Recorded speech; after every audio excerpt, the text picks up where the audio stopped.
J'ai repris un peu mes études, donc des études au niveau de la Bible. Hein. Donc j'ai envie de vous en faire profiter quand même un peu. C'est le but quand même. Hein. Donc voilà, j'ai potassé sur un message. Enfin, un moment où je voulais parler de la Samaritaine. Mais j'avais à cœur vraiment de remonter bien avant. Pas parler de ce moment où Jésus rencontre la Samaritaine, mais je voulais parler bien avant. Pourquoi ça? Pourquoi ça? Il y a des questions qui se posent. Vous savez, c'est intéressant de se replonger dans la parole de Dieu, de passer du temps à l'étudier, parce que plus vous l'étudiez, plus vous cherchez. Ce message, je ne sais pas, mais je crois que c'est la première fois que j'ai mis autant d'heures de travail sur ce message. Je ne les ai même plus compter tellement j'ai cherché, je regardais dans les traductions, je regardais des cartes et tout. J'ai vraiment... C'est intéressant de se dire, bah tiens, quand tu veux vraiment apprendre, tu comptes pas tes heures. Et il y a toujours quelque chose qui ressort de merveilleux dans de la parole de Dieu. Donc voilà, alors, si je pourrais intituler mon message, j'ai envie de l'appeler « Savoir être au rendez-vous ». Vous allez comprendre plus tard, vers la fin du message, pas avant. Donc voilà, alors, avant de parler de ce que j'ai envie de parler, on va repartir des années en arrière et on va parler des 12 tribus d'Israël. Alors, s'il te plaît, tu peux m'afficher le premier verset. Le premier verset, il vient de 1 Chroniques, chapitre 2, au verset 1. « Voici les fils d'Israël, Ruben, Siméon, Lévi, Juda, Isaacar, Zabulon, Dan, Joseph, Benjamin, Nephtali, Gad et Azer. » Donc, on les connaît tous par cœur? Non, on ne les connaît pas par cœur. Et pourtant, croyez-moi, il y en a qui les connaissent par cœur. Il y en a qui connaissent par cœur les fils d'Israël. Donc, à savoir quand même que tout ça, ils ne viennent pas d'une seule maman. Il y a eu Léa, qui a donné Ruben, Siméon, Lévi, Juda, Isaacar et Zabulon. Et il y a eu aussi sa servante, qui s'appelait Zilpa, qui a donné Gad et Azer. Après, il y a eu Rachel. Voilà. Il y a eu Rachel qui a donné 2 fils, Joseph et Benjamin. On les connaît un peu plus, ceux-là, quand même.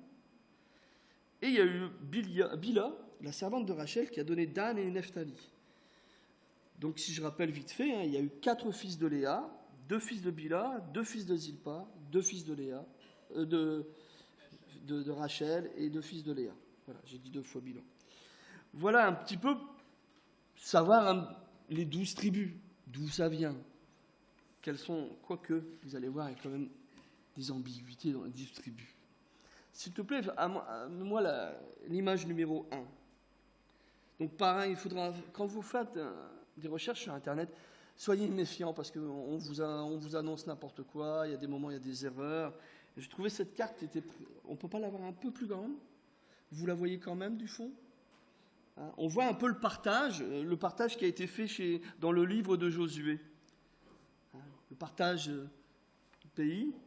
Alors on voit un petit peu tout ça. Et là, il y a quand même des choses qui sont intéressantes. Regardez, les 2 grosses taches marron clair, là. Manassé et Éphraïm. Je pensais que c'était le partage des fils d'Israël. Manassé et Éphraïm. Non? Non, c'est les fils de Joseph. Parce que, justement, où il est le Joseph? Elle est où son partage pour Joseph? C'est Manassé et Éphraïm. Et puis, il y a Lévi. Lévi, il n'y a pas de territoire. Pourquoi? Parce qu'il y a les Lévites. Et les Lévites n'ont pas de territoire. D'accord? Donc, tout ça, c'est pour vous donner un petit peu d'aller rechercher un petit peu, d'aller rechercher. Tiens, pourquoi ça? Pourquoi Manassé? Pourquoi Éphraïm? Pourquoi Lévi n'a pas eu... Moi, franchement, ça m'a intéressé d'aller rechercher dans la Bible, dans l'Ancien Testament, le partage, pour comprendre pourquoi, justement, les Lévites n'ont pas eu de partage à eux, n'ont eu des villes. Pourquoi Manassé? Pourquoi il y a 2 grands territoires? Pourquoi il y a 2 trucs? Parce que c'est des demi-tribus. Donc, je vous encourage à aller chercher un peu ça. Donc après, on connaît un peu l'histoire du peuple d'Israël. Israël a voulu avoir un roi. Ils ont eu Saül. Après Saül, il y a eu David. Après, il y a eu qui? Il y a eu Salomon. bon, on va dire que ça se passait, entre guillemets, pas trop mal. Puis après, il y a eu qui? Il y a eu Roboam. Et là, ça commence à piquer difficilement. Donc on va passer un peu, parce que je peux pas que Michel, il n'y a pas que Michel, il parle, mais il faut quand même s'appuyer sur la parole de Dieu. Et je crois qu'il faut vraiment plus faire confiance à la parole de Dieu qu'à Michel, croyez-moi. Donc s'il te plaît, 1 Roi 12, Roboam se rendit à Sichem, car tout Israël était venu à Sichem pour l'établir roi. Lorsque Jéroboam, fils de Nébat, l'apprit, il était encore en Égypte. Et il avait pris la fuite devant le roi Salomon. C'était en Égypte que Jéroboam habitait. On l'a envoyé appeler. Alors Jéroboam et toute l'assemblée d'Israël arrivèrent et parlèrent ainsi à Roboam. « Ton père a rendu notre joug bien dur. Toi maintenant, allège la dure servitude venant de ton père et le joug pesant qu'il a mis sur nous, et nous te servirons. » Il leur dit, « Allez, et revenez vers moi dans 3 jours. » Le peuple s'en alla. Le roi Roboam prit conseil des anciens qui s'étaient tenus auprès de son père Salomon pendant sa vie. Et il dit, « Que conseillez-vous de répondre à ce peuple ?» Ils lui adressèrent la parole en ces termes. « Si aujourd'hui tu te fais le serviteur de ce peuple, si tu te mets à leur service, si tu leur réponds en parlant avec bonté, ils seront pour toujours tes serviteurs. » Mais Roboam ne tint pas compte du conseil qu'il donnait les anciens. Il prit conseil de ceux qui, enfants, avaient grandi avec lui et qui s'y tenaient avec lui. C'est quand même incroyable. Au départ, une bonne réaction quand même. Très bonne réaction. Il va voir les anciens. Qu'est-ce que vous pensez? Aidez-moi, je viens de débarquer. Je suis en responsabilité. Il faut que je prenne des décisions. Aidez-moi. Les anciens le conseillent. Et qu'est-ce qui se passe? Il n'a pas su avoir la sagesse, pas su de demander à Dieu. Mais qu'est-ce que je dois faire, Seigneur? Qu'est-ce que je dois faire? Est-ce que je les écoute? À quoi tu m'appelles? À quoi tu m'appelles? Il n'a pas eu cette sagesse, Roboam. Et au contraire, il a été prendre conseil à d'autres personnes. C'est tellement évident. C'est tellement mieux d'aller prendre conseil à des gens qu'on sait qui vont nous donner des trucs qu'on a envie d'entendre dire, qui sont bons à entendre. On peut faire ça. Parce que c'est quand même lourd de servir les gens. C'est lourd de se mettre pour eux, les servir, les aider. On préfère quand même écouter d'autres choses. Continue, s'il te plaît, au verset 19. « C'est ainsi qu'Israël s'est révolté contre la maison de David jusqu'à aujourd'hui. Tout Israël ayant appris que Jéroboam était de retour, ils le firent convoquer à l'assemblée et l'établir roi sur tout Israël. Et il y eut que la seule tribu de Juda pour se rallier à la maison de David. » Vous verrez qu'après, il n'y a pas que la tribu de Juda, mais bon, à ce moment-là. Voilà les conséquences des mauvaises écoutes. Au lieu de construire, on divise. Au lieu de construire, il a divisé Roboam. En un seul conseil, il a détruit tout ce qui avait été construit avant. Tout le travail de ses pères, de chercher l'union, il l'a démonté. En un seul conseil. On va aller au verset 25. Jéroboam bâtit Sichem dans les monts d'Éphraïm, et il y habita. Puis il y en sortit et bâtit Pénuel. Jéroboam dit en son cœur, « Maintenant le royaume pourrait bien revenir à la maison de David. Si ce peuple monte à Jérusalem pour faire des sacrifices dans la maison de l'Éternel, le cœur de ce peuple reviendra à son Seigneur. À Roboam, le roi de Juda, ils me tueront et reprendront à Roboam, roi de Juda. Et reviendront à Roboam, roi de Juda. » Après avoir pris conseil, le roi fit 2 veaux d'or et dit au peuple, « Vous êtes assez montés à Jérusalem. Voici, Israël, voici tes dieux qui t'ont fait monter du pays d'Égypte. » Quel mensonge, quel mensonge. Mais le diable, vous croyez qu'il va nous faire des... Il n'utilisera pas le mensonge? Vous croyez pas? que l'ennemi va vous faire des cadeaux, s'il voit que vous vous approchez, qu'il y a quelque chose qui va être là à vous ramener votre cœur vers le Seigneur, il ne va pas vous faire de cadeaux. Il en plaça un à Bethel et mit l'autre à Dan. Quand vous regardez, hein, vous verrez, hein, Dan est complètement au nord et Bethel beaucoup plus bas. Ce fut là une occasion de pécher. Le peuple alla devant l'un des veaux d'or jusqu'à Dan. Jéroboam établit une maison de haut lieu et des sacrifices pris parmi tout le peuple et n'appartenant pas aux fils de Lévi. Bafoué toutes les règles de Dieu. Tout ce que Dieu avait instauré, bafoué, écrasé, plus rien à voir. Jéroboam établit une fête au 8e mois, le 15e jour du mois, comme la fête qu'on célébrait en Juda. Remplacé, bien sûr, remplacé. À la place de la lumière, on y mettra des ténèbres. Et il monta à l'autel. C'est ainsi qu'il agit à Bethel. En sacrifiant aux veaux qu'il avait fait, il installa à Bethel les sacrificateurs des hauts lieux qu'il avait établis. Il monta à l'autel qu'il avait fait à Bethel. Le 15e jour du 8e mois, qu'il avait choisi de sa propre initiative, il fit une fête pour les fils d'Israël et monta à l'autel pour brûler des parfums. Voilà ce qui se passe. De la division, des mauvais conseils, l'ennemi arrive, il détruit tout, et là une grande séparation. Mets un peu image 2, s'il te plaît.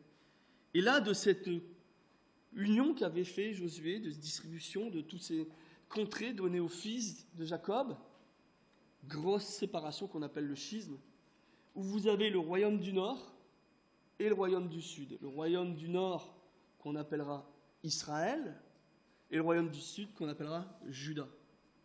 Ok ? Donc on voit un petit peu la géographie, la scission de tous ces peuples. Donc vous verrez que Juda, il y a Dan aussi qui est venu, pas Dan, Benjamin, la tribu de Benjamin qui s'est collée avec. Donc 2 grandes tribus, Juda, ces 2 grandes tribus, et le restant forment Israël. Le royaume du nord, c'est Israël, comme je vous ai dit. Alors sa capitale, c'est la Samarie. Ah, on va y arriver, ne vous inquiétez pas. Je vous amène tout doucement là-bas. La capitale d'Israël, c'est la Samarie. Et la capitale de Juda, royaume du sud, hein, c'est Jérusalem. Ce peuple, ces deux familles, ces 2 grandes familles qui ont resté sur Jérusalem pour adorer à Jérusalem. Et le restant à adorer au lieu que Jéroboam avait créé. Alors pour Israël, de moins 931 à moins 722 avant Jésus-Christ, il y a eu plusieurs dynasties. Sauf que, arrivé à 722, il y a les Assyriens qui sont arrivés et ils ont tout déporté. Ils ont tout explosé Israël. Alors il y avait une coutume avant, je pense que c'était surtout pour déstabiliser les gens, leur enlever les racines qu'ils avaient, c'est qu'on emmenait les captifs ailleurs et on les installait ailleurs.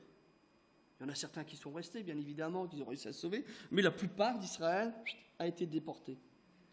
Et puis on y remettait d'autres peuples. Échange, c'était la coutume, comme ça, ils faisaient ça pour casser un peu leur façon de... tous leurs attaches, leurs racines, et rester justement, comme on dit souvent, diviser pour mieux régner. Si je t'enlève toutes tes racines, si je t'enlève tout ton savoir, tes cultures, c'est plus facile pour moi de te modeler comme moi j'ai envie de le faire. Donc, 2 Rois 17, versets de 1 à 6. La 12e année d'Achaz, roi de Juda, Osée, fils d'Élag, régna sur Israël à Samarie. Il régna 9 ans. Il fit ce qui était mal aux yeux de l'Éternel, non pas toutefois comme les rois d'Israël l'avaient fait précédemment. Salmanasar, roi d'Assyrie, monta contre lui, et Osée lui fut assujetti et lui paya un tribut. Mais le roi d'Assyrie découvrit une conspiration chez Osée, qu'il avait envoyé des messagers à So, roi d'Égypte, et qu'il ne faisait plus monter annuellement le tribut au roi d'Assyrie. Bien évidemment, il y a toujours un prix à payer, et si tu ne payes pas, ça pique derrière. Le fit enfermer et enchaîner dans une prison. Puis le roi d'Assyrie parcourut tout le pays et monta contre Samarie, qu'il assiégea pendant 3 ans. 3 ans. La 9e année, Osée, le roi d'Assyrie, prit Samarie et déporta Israël en Assyrie. Il les fit habiter à Halal et sur le Habor, fleuve de Gozan, ainsi que dans les villes de Médès. Je vais mettre tout de suite le verset, on va arriver tout de suite au verset 17 et 24. Donc là, vous avez bien compris, hein, on est arrivé, on a assiégé Samarie, Israël, et on enlève tout le monde. Et on les déporte, on les emmène ailleurs. T'es plus chez toi. Et on va faire ce qu'on veut avec toi. Et on continue au verset 24. Le roi d'Assyrie fit venir les gens de Babylone, de Kouta, de Hava, de Hamath et de Séparvaïm. Désolé. Hein. C'est facile de se marrer. Il les fit habiter dans les villes de Samarie à la place des Israélites. Ils prirent possession de Samarie et habitèrent dans ces villes. Lorsqu'ils commencèrent à y habiter, ils ne craignaient pas l'Éternel. Et l'Éternel envoya contre eux les lions qui les tuaient. On dit au roi d'Assyrie, les nations que tu as déportées et que tu as fait habiter dans les villes de Samarie ne connaissent pas la religion du Dieu du pays. Et il envoie contre elles des lions qui les font mourir parce qu'elles ne connaissent pas la religion du pays, du Dieu du pays. Ah oui, ils étaient en train de profaner. Donc Dieu envoyait des lions pour les becqueter un petit peu. Le roi d'Assyrie donna cet ordre. Faites aller là-bas l'un des sacrificateurs que vous avez déportés de là-bas, et qu'il aille y habiter, et qu'il leur enseigne la religion du pays, du Dieu du pays. Un des sacrificateurs qui avait été déporté de Samarie vint habiter à Béthel, et il leur enseigna comment il fallait craindre l'Éternel. Mais les nations firent chacune leur Dieu.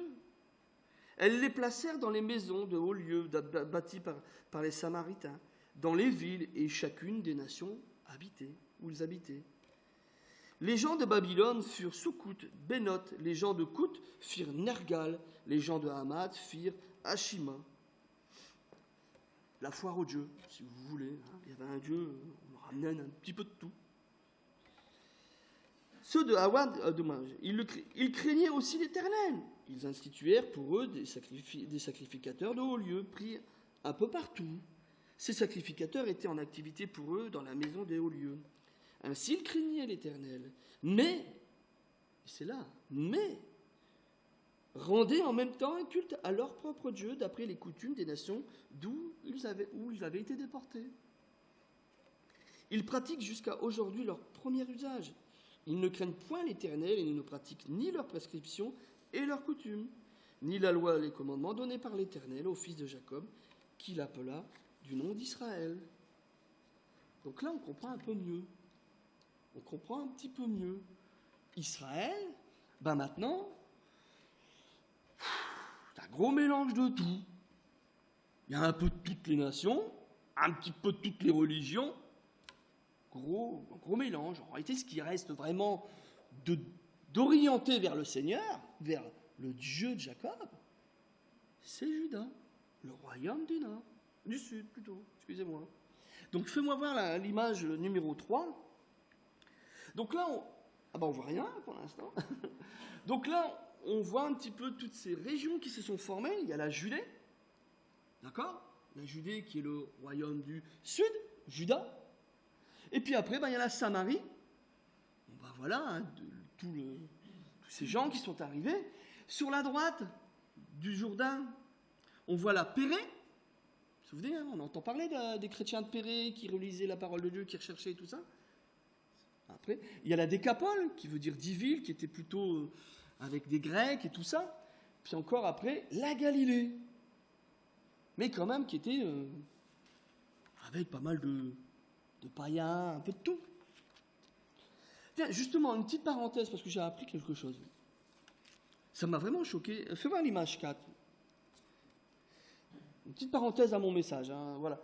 Parce que souvent, on entend parler le lac de Tibériade, la mer de Génézareth et tout ça. Je dis, et si on n'a pas une carte, on pourrait franchement penser qu'il y a plusieurs mers. Mais en réalité, non, il n'y en a qu'une.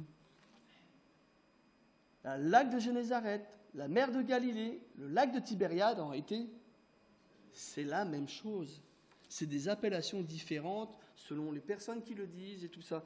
Donc voilà, on voit quand même que, bon, en hébreu, hein, Yam, Y-A-M, ou en grec, Thalassa, ça veut dire mer ou vaste lac. Dans Luc, le chapitre de Luc, vous entendez parler simplement que du lac de Génézareth. Il ne parle pas d'autre chose. Marc et Matthieu parlent de mer, et à 2 reprises, il parle de mer de Galilée. Jean, lui, par contre, parle de mer de Galilée, et une fois, il emploie Tibériade. Donc voilà un petit peu, hein, c'était une petite parenthèse à mon message. Moi, j'étais un peu choqué. J'avais dit, ah ben zut alors, tiens. Alors, du temps de Jésus, les personnes de la Judée, c'est-à-dire le royaume du Sud, on comprend maintenant un peu mieux qu'ils n'appréciaient pas beaucoup le royaume du Nord. On peut comprendre un petit peu maintenant pourquoi dans certains versets du Nouveau Testament, il y a des paroles du style, s'il te plaît, Jean 1, 46, Nathanaël lui dit, peut-il venir de Nazareth quelque chose de bon? Ah ouais, c'était là-haut. Ceux qui n'étaient pas trop comme nous. Chapitre 7, verset 41 de Jean, d'autres disaient, celui-ci est le Christ. Et d'autres disaient, est-ce bien de la Galilée que doit venir le Christ? Bah ouais, attendez, c'est pas possible. C'est des mecs, ces gens-là, ils ne sont pas pour Dieu. Ils ont des faux dieux, ils vivent avec des païens, il y a un mélange de tout. Jean, chapitre 7, verset 52, dit, ils lui répondirent, serais-tu toi aussi de la Galilée? Cherche bien, et tu verras que de la Galilée, il ne sort pas de prophète. Jean, au chapitre 4, verset 9, dit, la femme samaritaine lui dit, comment toi, qui es juif, me demandes-tu à boire? À moi qui suis samaritaine? Les Juifs, en effet, n'ont pas de relation avec les Samaritains. Ils se détestent. Ils se détestaient, vous verrez à peine. Jean, chapitre 8, verset 48, nous dit, les Juifs lui répondirent, n'avons-nous pas raison de dire que tu es un Samaritain et que tu as un démon? Voilà, on voit vraiment qu'il y a une relation conflictuelle entre ces deux grandes séparations. Ils se détestent. Ils se détestent. Parce que pour eux, les Samaritains, ben non, nous on croit en Dieu, de la même façon que vous. Mais les autres, non. Ne dis jamais que tu as le même Dieu, tu ne crois pas au Dieu que je crois. Tu ne fais pas la même façon qu'il faut faire. Tu ne suis pas la loi. C'est faux. Ta loi, elle est complètement disloquée par rapport à la nôtre. Elle n'est pas complète. Alors, voilà un petit peu ce qui s'est passé. Alors maintenant, on va rentrer vraiment dans ce que j'ai envie de vous amener. Jean, chapitre 4, verset 1. Le Seigneur, ce que les pharisiens avaient appris, qu'il faisait et baptisait plus de disciples que Jean. Toutefois, Jésus ne baptisait pas lui-même, mais c'était ses disciples. Alors qu'il quitta la Judée et repartit pour la Galilée, donc on voit maintenant, vous avez la carte en tête, hein, la Judée, la Galilée. Or, il fallait qu'il traverse la Samarie. Il arriva donc dans une ville de Samarie, nommée Sychar, près du champ de Jacob, qu'il lui avait donné à Joseph, son fils. Vite fait, à la carte, hein, il y a à peu près 60 kilomètres. Quand on lit le chapitre précédent, Jésus venait de parler à Jérusalem. De Jérusalem, il y a un petit 60 kilomètres. À pied, bien sûr. D'accord ? On s'aperçoit quand même que Jésus était un marcheur. C'est quelqu'un qui marchait énormément. Il devait avoir ses mollets. Il marchait énormément. Et puis bon, marcher là-bas et marcher ici, c'est pas pareil. La chaleur, elle n'est pas pareille, croyez-moi. On peut comprendre qu'il était fatigué. Hein. On peut comprendre qu'il était fatigué. Jésus n'avait pas fait comme certains de ses compatriotes. Vous savez, les gens de la Judée, ils étaient tellement haineux de ces gens de la Samarie. Il y en a même certains qui passaient pas. Hein. Non, des territoires là. Non, ils étaient tellement purs à leurs propres yeux. Ils préféraient aller traverser le Jourdain, passer par là. Quoique, même à la Pérée, à la Décapole, ils étaient dans un territoire païen. Mais la Samarie, c'était quand même bien particulier. Il y avait des hauts lieux. Il y avait des lieux d'adoration païens. Et ça, non, ça passait pas. Ils voulaient pas, il y en a certains. Alors, il faut savoir que si vous avez une Bible d'études, la ville de Sichar, dans l'Ancien Testament, portait un autre nom. Elle s'appelait Naplouse. Et elle se situait entre les monts Ébal et Garizim. Et rappelez-vous ce que je vous ai dit tout à l'heure. Ils y ont construit un haut lieu. Alors, à cet endroit-là, c'était vraiment pas un endroit où on voulait aller en tant que juif. Alors, il faut savoir que sur le mont Garizim était un endroit où les Samaritains avaient construit un temple à l'époque de Néhémie pour adorer leur Dieu avec des mélanges de cultes du vrai Dieu et de leurs idoles. Et que même après sa destruction, parce que ce temple a été détruit plus tard, ils continuaient à adorer sur ce mont. Ils se déplaçaient là, sur ce mont, pour adorer. L'endroit où se trouve Sichar est justement au pied du mont Garizim. C'est justement au pied. Parce que quand on voit, il y a un moment, quand il parle avec la Samaritaine, il dit mais nos pères nous disent d'adorer sur ce mont. Ah ouais, il est là le mont. Il n'est pas plus loin. Par contre, les Juifs, eux, disent qu'il fallait adorer à Jérusalem. S'il te plaît, le verset 6. Là se trouvait le puits de Jacob. Jésus, fatigué du voyage, était assis au bord du puits. C'était environ la 6e heure. Ce puits, c'est pas n'importe quel puits. Il y a une valeur historique. C'est quand même le puits de Jacob qui l'a creusé et qui était toujours en fonction. La 6e heure, c'est pas n'importe quelle heure non plus. C'est midi. Et midi, c'est le cagnard. Puis Jésus vient quand même marcher un peu. Il fait hyper chaud. On va se poser un petit peu quand même. Verset 7. La femme de Samarie vint puiser de l'eau. Jésus lui dit, donne-moi à boire. C'est quand même énorme. Nous, en tant que chrétiens, on lit, on trouve ça normal. Alors moi j'ai entendu plein de choses, j'ai déjà entendu prêcher comme quoi que la femme elle venait à midi parce que comme elle vivait une mauvaise vie, elle savait qu'à midi elle allait pas avoir de personne, donc elle venait puiser là pour pas rencontrer quelqu'un parce qu'elle avait honte de sa vie et tout ça. Il n'y a rien qui témoigne de ça dans la parole de Dieu, je suis désolé. Il n'y a rien qui dit des choses comme ça. Moi non, je pense on pouvait aller puiser de l'eau n'importe quelle heure. Si lui fallait de l'eau, elle allait puiser là. Jésus lui dit, donne-moi à boire. Moi, je trouve ça choquant. Au début, quand je disais, j'ai trouvé ça choquant. Ah ouais, quand même. Nous, en tant que Français, on rencontre quelqu'un qui veut prendre à boire. Tu lui dis, donne-moi à boire. Bon, déjà, de une, on ne voit pas, on n'entend pas, on ne sait pas le ton. Je pense sûrement que Jésus a dû lui dire « Donne-moi à boire ». Mais on pourrait entendre aussi « Donne-moi à boire ». Moi, ça me fait rire, parce que je suis certain qu'il y a certaines personnes qui demanderaient « Donne-moi à boire ». Comme ça, là, à certaines personnes. Non, pas toi. Boire, il va boire. Mais pas comme il croit. Ça se dit pas. Bonjour. Vous allez bien ? Est-ce que je pourrais avoir à boire, s'il vous plaît ? Parce que nous, on est Français, on est comme ça. Mais dans certains pays et dans certaines façons de vivre, c'est différent. C'est complètement différent. Allez chez les Belges. Vous rencontrez un Belge. Qu'est-ce qu'il vous dit ? Tu lui dis bonjour, qu'est-ce qu'il fait ? Il te tutoie ? Il te tutoie ? Il t'a jamais vu, il tutoie le gars. Moi, combien de fois, ça m'a choqué. Le gars, j'ai jamais vu me tutoie, il va où, lui ? Ben non, mais c'est vrai. Mais c'est une façon de faire. Et c'est pas impoli pour lui. Et le nombre de fois où j'ai été choqué par les Belges, parce qu'ils te tutoient, ils te connaissent. Mais ouais, mais alors, c'est ça, c'est leur façon de faire. Et cette façon de dire, donne-moi à boire, j'ai soif, c'était pas une preuve de supériorité de Jésus. C'était comme ça.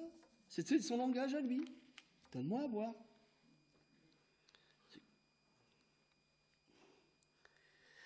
Verset 8, s'il te plaît. Car ses disciples étaient allés à la ville pour acheter des vivres. La femme samaritaine lui dit, comment toi, C'est là. Comment toi, qui es juif, me demandes-tu à boire? À moi qui suis samaritaine. Les Juifs, en effet, n'ont pas de relation avec les Samaritains. Alors, les disciples, on voit qu'ils sont partis, ils sont absents pour chercher des vivres. Est-ce que vous croyez franchement que si les disciples de Jésus, qui sont là quand même, Juifs, vous pensez franchement qu'il aurait pu avoir une discussion comme il va se passer juste après? Je pense qu'il l'aurait envoyé bouler. Tu ne parles pas à Jésus. Donc, plus tu es une femme, plus tu es une samaritaine, tu es une païenne. Tu ne parles pas à Jésus. Mais merci Seigneur que le Saint-Esprit conduit toutes choses. C'est lui qui dirige toutes ces choses-là. Et puis cette femme est venue au puits. Il y a quand même une chose qui est curieuse dans ce passage, parce qu'on le lit souvent. Croyez-moi, j'ai appris à arrêter de lire pour lire. Chaque verset, tu réfléchis à ce qu'il dit. Réfléchis à ce qu'il dit. La Samaritaine, elle lui parle et elle lui dit, mais comment toi qui es juif, il y avait une carte d'identité sur sa tête, Jésus? Est-ce qu'il y avait un truc? Ah, je suis juif. Donc il y avait quelque chose. Je suis persuadé qu'il y avait une tenue vestimentaire différente. Il y avait peut-être un accent différent. Il y a quelque chose qui a fait tout de suite, il n'y a pas photo, c'est un juif. Il n'y a pas photo. Mais quand on lit comme ça, on passe pas à ça. Ça ne nous saute pas aux yeux de dire, ah zut alors. Il y avait quelque chose qui différenciait d'un Samaritain qui était à proximité. On voit bien que cette femme est choquée. On sent bien vraiment que dans sa réaction, que c'est pas normal dans sa conception des choses qu'un juif parle à un samaritain et dont en plus une femme. C'est pas normal. Verset 10, s'il te plaît. Jésus lui répondit, si tu connaissais le don de Dieu et qui est celui qui te dit, donne-moi à boire, c'est toi qui lui aurais donné à boire, demandé à boire, et il t'aurait donné de l'eau vive. Mettez-vous à la place de la femme. Mettez-vous à la place de la femme quand même. Déjà de une, c'est un juif qui lui parle. En plus, il lui dit, si tu savais qui je suis, c'est toi qui m'aurais demandé à boire. Elle va le dire, mais il va pas bien ce mec-là quand même. Il y a un souci quand même, c'est lui qui m'interpelle, il me demande à boire, puis il me dit maintenant, si tu savais qui je suis, c'est toi qui m'aurais demandé à boire. Puis le pire des pires, c'est qu'il lui dit, je te donnerai de l'eau vive. Il y a quelque chose qui ne va pas. L'eau de puits, c'est de l'eau vive? C'est quoi une eau vive? C'est une eau qui a un mouvement, qui est en continuel mouvement, qui réagit, qui bouge. C'est ça l'eau vive. Mais de l'eau de pluie, c'est quoi? C'est une eau d'infiltration. Elle ne bouge pas. Là, il va pas bien, lui. Franchement, il va pas bien. Il est complètement décalé. Qu'est-ce qu'il me raconte? Verset 11. Seigneur, lui dit-elle, tu n'as rien pour puiser, et le puits est profond. D'où aurais-tu donc cette eau vive? Alors, c'est marrant quand on lit, on dit, tiens, Seigneur, elle a reconnu Jésus? Non. C'est une façon de s'exprimer, c'est une façon polie de dire monsieur, bonjour. Regardez quand Jésus il parle à Marie, il dit femme. Il y a des façons qui sont différentes des nôtres. Il y a des façons qui sont qui nous amènent, il y a des traductions qui nous amènent à comprendre différemment les trucs. Et le Seigneur, c'était simplement une mesure de respect envers cet homme, une politesse. Mais en aucun cas, elle a reconnu Jésus comme son Seigneur. Elle ne sait pas qui c'est. C'est un juif. Et en plus, elle voyait bien que ce juif n'était pas équipé pour puiser. Donc, comment tu ferais pour aller chercher de l'eau? T'as rien pour puiser. Tu fais comment? Sortir une petite pompe? Non, ça marche pas. Elle lui dit, et puis c'est ironique, je pense, la façon qu'elle lui parle, je trouve qu'il y a un peu d'ironie dedans. Es-tu plus grand, verset 12, es-tu plus grand que notre père Jacob, qui nous a donné ce puits et qui en a bu lui-même, ainsi que ses fils et ses troupeaux? Là, c'est énorme, parce que, heureusement pour cette dame, qu'elle ne tombe pas sur un juif bien zélé, bien mordant, un petit pharisien. Comment une samaritaine peut se permettre de dire « notre père Jacob » ? Mais attends, t'es qui? T'as rien à voir avec Jacob, toi? Païenne. C'est pas ton père, Jacob. T'as rien à voir avec. Ça aurait pu tourner au vinaigre, cette conversation. Jésus lui répondit, « Quiconque boit de cette eau aura encore soif. Mais celui qui boira de l'eau que je lui donnerai n'aura jamais soif.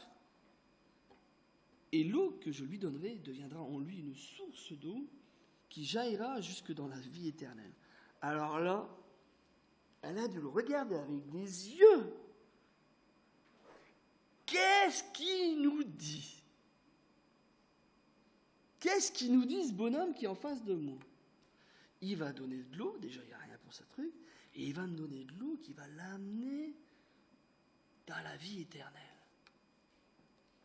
Là, il y a un truc qui ne va pas. Moi, personnellement, mais il faut vraiment essayer de se mettre à la place de cette dame qui rencontre un homme au bord d'un puits. Elle a dû se dire, mais c'est qui? C'est qui ce gars-là?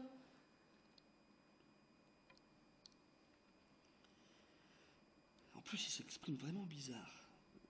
La femme lui dit, « Seigneur, donne-moi de cette eau, afin que je n'ai plus soif et que je ne vienne plus puiser ici. » Bah ouais, vas-y, ça pourrait être facile pour moi. Moi, je trouve ça ironique. De la part de cette femme, c'est de l'ironie. Parce que si franchement, elle aurait vraiment la connaissance que c'est ce Jésus qui était là, le Jésus, le sauveur du monde, vous croyez que ce serait des choses comme ça qu'elle demanderait? Je sais pas, hein. Tu rencontres Jésus face à face, là, comme ça, là. Tu lui dis, tu demandes ça? Non, je ne pense pas que ça serait sa priorité. Et c'est là où... Bon, après, voilà, vous comprendrez, vous essayerez de voir comme vous ressentez ces passages. Hein. Jésus lui dit, « Va, lui dit-il, appelle ton mari et reviens ici. » Est-ce que vous croyez franchement que Jésus utilise un mensonge pour sortir de la vérité? Ça ne serait pas un peu tordu de la part de notre Seigneur? Est-ce que franchement, vous croyez vraiment que Jésus utiliserait un mensonge pour aller chercher? Jésus n'a pas besoin d'utiliser un mensonge pour avoir la vérité. Il est la vérité, le chemin et la vie. Moi, je crois que vous savez, après c'est ma façon de voir les choses, c'est que le Saint-Esprit, il a conduit ce petit rendez-vous. C'est lui qui dirige toutes choses. Il a conduit ce rendez-vous avec la Samaritaine. Et pour l'instant, Jésus ne sait pas que cette femme a 5 maris. Elle a eu 5 maris. Il n'en sait rien. Il est là, il parle avec cette femme. Et c'est à ce moment où il discute qu'il lui dit, va chercher ton mari, parce que déjà discuter avec une femme samaritaine, ça ne se fait pas trop. Puis je vois que la conversation, elle est un petit peu... Ça tourne en moquerie, en ironie. J'aimerais bien que ton mari soit présent quand même, parce que je voudrais vous parler. Et là, il y a quelque chose qui arrive. C'est le Saint-Esprit qui révèle à Jésus que cette femme a été déjà mariée 5 fois. Va, lui dit-il, appelle ton mari, il revient. Jésus reçoit vraiment cette connaissance, comme quoi qu'elle a été mariée. La femme lui répondit, « Je n'ai pas de mari. » Jésus lui a dit, « Tu as bien fait de dire, je n'ai pas de mari. » Parce que moi, je m'interdis de croire que Jésus utilise un mensonge pour tirer une vérité. Moi, je ne vois pas pourquoi le Seigneur utiliserait un mensonge pour pouvoir faire dire une vérité. Moi, personnellement, je trouverais ça très, très tordu de la part de Jésus. Il n'a pas besoin de ça pour aller chercher la vérité chez une personne.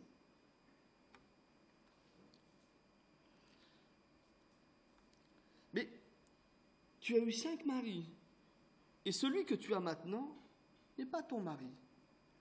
En cela, tu dis vrai. Vous savez, ce passage-là, la parole de cette réponse de Jésus qui lui donne, avec plein d'amour et plein de patience, avec la révélation que Jésus vient de recevoir en lui,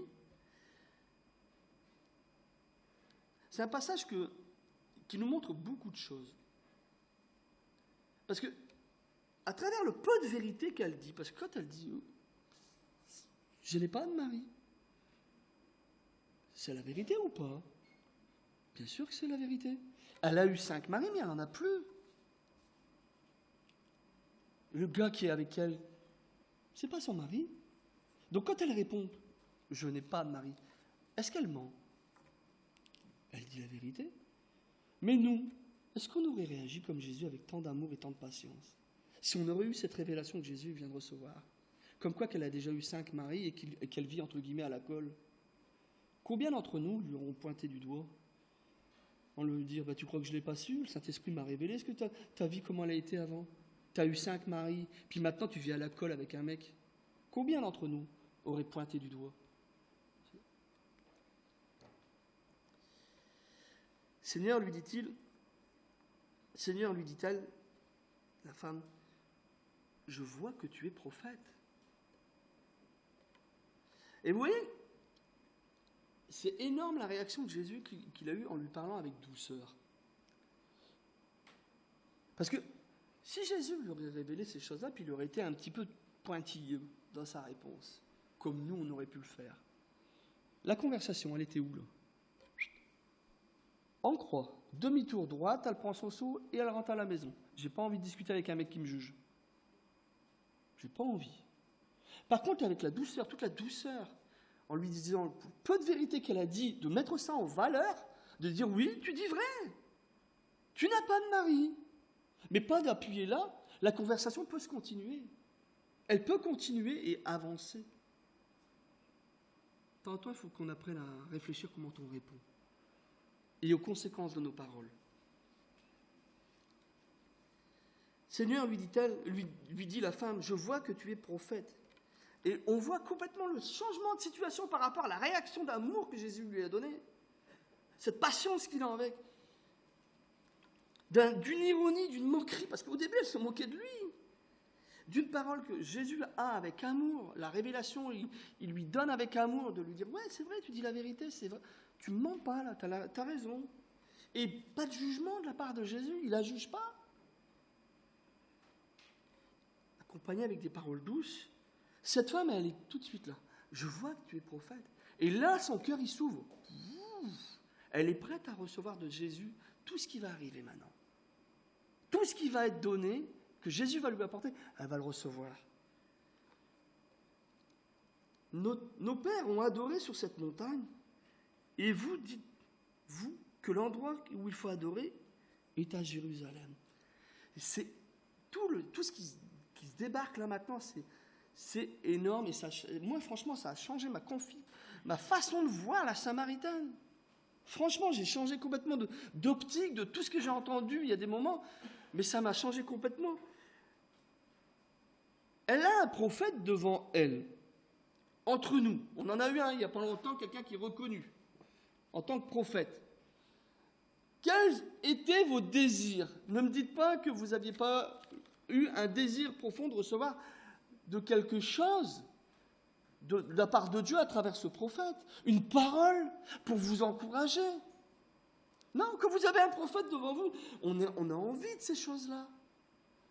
En tout cas, moi, je l'ai eu. Peut-être pas vous, mais en tout cas, moi, je dis, Seigneur, encourage-moi. Encourage-moi à travers Sylvain, à travers les frères qui l'accompagnent. Encourage-moi, parle-moi, dirige-moi. Et elle a Jésus qui est en face de lui. De elle, plutôt. Je vais y arriver, ne vous inquiétez pas. Elle parle avec lui, Jésus ne la condamne pas. Il lui parle avec douceur. Elle voit que c'est quelqu'un de particulier. C'est pas un globe. Non, je pensais que c'était un timbré, mais non, c'est pas un timbré. C'est quelqu'un qui aime Dieu, puis qui est suivi par Dieu. Parce qu'il vient me révéler, il me dit des choses que personne... Je ne lui ai pas dit comment il peut le savoir. Il parle de la part de Dieu. Et elle, qu'est-ce qu'elle répond? Qu'est-ce qu'elle répond? Nos pères ont adoré sur cette montagne, et vous dites que l'endroit où il faut adorer est à Jérusalem. Mais ça montre un caractère de la Samaritaine qui est énorme. Son intérêt premier, c'est quoi? C'est de savoir où il faut adorer. C'est de savoir où il faut adorer. En réalité, ce n'est pas simplement qu'une femme qui a été mariée 5 fois et puis qui se tape un concubin. C'est faux, comme on aurait pu le comprendre. Son intérêt à elle, c'est quoi? C'est de savoir où il faut adorer en vérité. C'est ça sa priorité, elle veut savoir. Mais où je dois être en règle avec mon Dieu? Verset 21, femme, lui dit Jésus, crois-moi, l'heure vient où ce ne sera plus. Ce n'aura ni sur cette montagne, ni à Jérusalem, que vous adorerez le Père. Vous adorerez ce que vous ne connaissez pas. Vous adorez ce que vous ne connaissez pas. Nous adorons ce que nous connaissons, car le salut vient des Juifs. Bing. Mais l'heure vient, où c'est maintenant, où les vrais adorateurs adoreront le Père en vérité, en esprit et en vérité. Car ce sont des adorateurs que le Père recherche. Dieu est esprit. Il faut que ceux qui l'adorent en esprit et en vérité.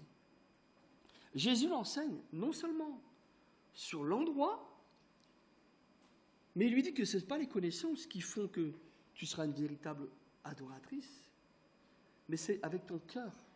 C'est de la façon que ton cœur est tourné que tu seras une véritable adoratrice. C'est une vérité fondamentale. Et elle est enseignée à une Samaritaine, une païenne, comme nous. Ça n'a même pas été enseigné aux Juifs, premièrement. Ça a été enseigné directement à une païenne, une étrangère. La femme lui dit, je sais que le Messie vient, celui qu'on appelle Christ. Quand il sera venu, il nous annoncera tout. Elle dit, cette femme qui reçoit tout ça, elle a dû être sûrement perturbée d'entendre Jésus parler, qui révèle ces choses. Elle doit se demander qu'est-ce qui lui arrive. Et c'est quoi ce truc? Et tout d'un coup, Jésus lui dit une chose énorme, parce qu'elle lui dit, la femme, je sais que le Messie va venir. Donc, je sais qu'il va arriver. Et Jésus lui répond, je le suis, moi qui te parle. Je le suis, moi qui te parle. Je suis le Messie. Quand Jésus parlait à des Juifs, il était relativement ambigu sur sa véritable identité. Mais là, la Samaritaine, il lui dit, je suis le Messie, celui que vous attendez tous. Je le suis. Il se révèle à des étrangers. Alors arrivèrent ses disciples qui furent étonnés de ce qu'il parlait avec une femme. Toutefois, aucun ne dit, que demandes-tu ou de quoi parles-tu avec elle? On voit bien comment le Saint-Esprit avait tout orchestré. C'est énorme, un vrai chef d'orchestre. Le temps que Isaïe là-bas, il savait très bien que la discussion, elle allait régler. La femme laissa donc sa cruche et s'en alla dans la ville et dit aux gens. Tellement qu'elle est perturbée. Là. Quoi? C'est Jésus, le Messie, qui est là? La cruche, parce que c'était l'objet de son déplacement. Hein. Elle le laisse. Ah ouais. Elle va partager ce qu'elle reçoit. Elle va dire aux gens. Venez voir un homme qui m'a dit tout ce que j'ai fait. Ne serait-ce pas le Christ? Ils sortirent de la ville et vinrent vers lui. Une femme, elle court. C'est pour ça tout à l'heure je disais que je ne pense pas que cette femme venait au puits à midi parce qu'elle avait peur des gens, parce qu'elle va voir qui? Les gens du village. Venez voir. Il y a un gars là qui m'a dit plein de choses. Elle aurait eu peur, elle aurait eu honte de sa vie. Je crois qu'elle n'aurait pas fait ces choses-là. Il lui aurait dit, c'est bon, déjà tu as une vie pas terrible, puis en plus ça te permet de raconter des bobards. Mais non, elle a eu peur, elle a témoigné, elle a dit, venez voir un peu. Plusieurs Samaritains de cette ville, en Jésus, ils sortirent de la ville et vinrent vers lui. Oui. Plusieurs Samaritains de cette ville crurent en Jésus, à cause de la parole de la femme qui rendait ce témoignage. Il m'a dit tout ce que j'ai fait. Alors que les Samaritains vinrent à lui, ils le prièrent de rester auprès d'eux, et là, il resta 2 jours. J'imagine la tête des disciples. Et moi, j'imagine la tête des disciples. C'est 2 jours à dormir dans la Samarie, là, avec des païens. Je peux m'en aller. Mais si ça s'appelle pas de sortir de la zone de confort, c'est quoi? Parce que Dieu me veut là, Dieu veut que je parle, alors ben vas-y, puis c'est tout. Ça te plaît pas? Ben c'est rien. Travaille pour ton Seigneur. Travaille pour ton Seigneur. Ils furent encore beaucoup plus nombreux à croire à cause de sa parole. Et il disait à la femme, ce n'est plus à cause de tes dires que nous croyons, car nous l'avons entendu nous-mêmes. Et nous savons que c'est vraiment lui, le Sauveur du monde. C'est quand même énorme que les premiers à reconnaître que Jésus est le Sauveur du monde, ce sont des Samaritains. Parce que les Juifs attendaient qui? Le Sauveur d'Israël. Mais ces Samaritains ont réellement vu Jésus le Sauveur du monde. Des païens qui ont vraiment reconnu ces choses-là.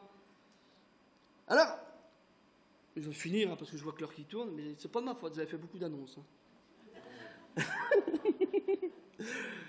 Cette histoire des 2 royaumes, des séparations, du schisme, la Samarie, la Samaritaine, et, ben vous savez quoi, elle est encore d'actualité. On est encore plein dedans.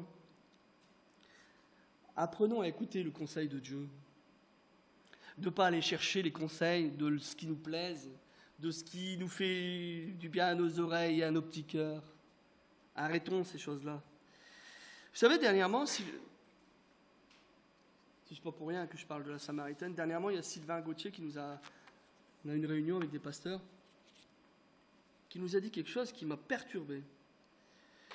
Il nous a dit que nous, en tant qu'église locale, on serait appelés à voir arriver dans nos églises, ou même à aller chercher des personnes qui ne sont pas comme nous, qui sont différentes de nous et qui sont même à nous horripiler et qu'on n'aurait pas envie de voir arriver dans l'église.